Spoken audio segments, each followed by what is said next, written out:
দাঁড়াও দাঁড়াও দাঁড়াও, ভিডিওটা কেউ স্কিপ করো না। এই ছেলেটা কি হচ্ছে? কি তুমি কি কম বয়স ছাড়ছো নাকি ওনাদের মতো? আরে কম বয়স হোক না হোক করবে কেন এই কাজটা? বিবেকে আটকায়, মাথায় বিবেকে আটকায় না, সেই বিবেক জ্ঞানটাও চলে গেছে বিবেক জ্ঞানটা।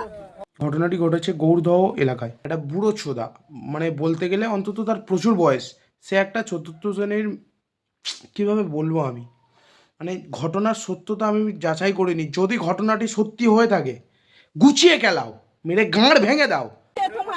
এটা তোমার তোমার মতো লোকের বেঁচে থাকার থেকে মরে যাওয়া ভালো। কেন বলো তো?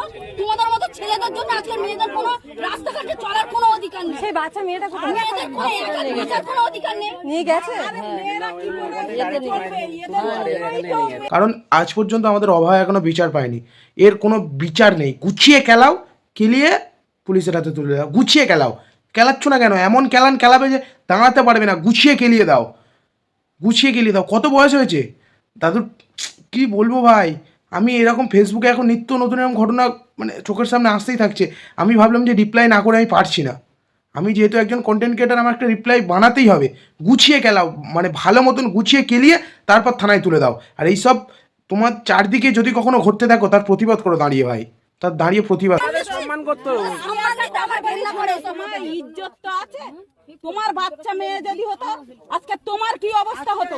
ওনার নাতনি যদি হতো, ওনার এই ভিডিওটা যতটা পারো শেয়ার করো। আমি অন্য কোনো ভিডিও বলি না শেয়ার করতে, এই ভিডিওটা শেয়ার করতে বলছি তার কারণ হচ্ছে সমাজে যাতে এমন ঘটনা আর না ঘটে। সমাজে এরকম নিকৃষ্ট প্রাণী এবং নিকৃষ্ট জীব যাতে আর দ্বিতীয় কোনো না জন্মায়, তাই এই ভিডিওটা শেয়ার করো। আর যে এই নিকৃষ্টতম কাজটা করেছে সে যেন পাপের শাস্তি পায়, সে যেন যথাযোগ্য শাস্তি পায়, এটাই কামনা করব।